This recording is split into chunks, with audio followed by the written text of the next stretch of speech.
Up next, we have coverage from the Covert Air Football Series with Mike Covert and Bob Stevens from Bluffton versus Hilton Head High Schools.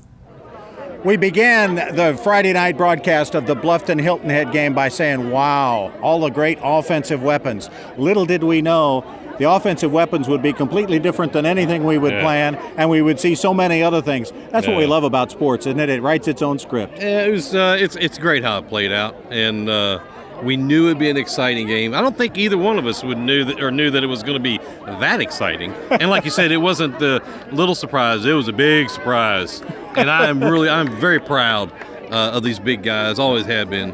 And boy, I tell you what, athleticism was abound because those gas tanks at the end, man, they were empty. They absolutely were. The guys were on fumes, to use the NASCAR expression, at the end. The key plays in the game early on belonged to Bluffton's big guys. Jabias Johnson, well over 300 pounds, holds the bench press record in the state of South Carolina.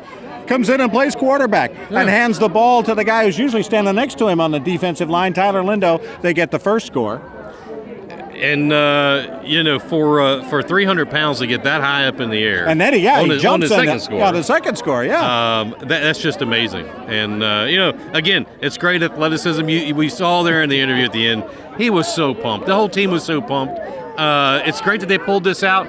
I tell you, I'd like to know what else Coach Cribb has in that playbook that he can pull out a little bit later on, because we've got a lot of football left in this year. Absolutely, they do. For Hilton Head High, a very disappointing and dispiriting loss, but they came back. They were down 17-3 at halftime and found themselves right back in it. They just never quite got over the hump. I don't see why anyone should have any kind of, nobody at Hilton Head should hold their head down because they played one heck of a game.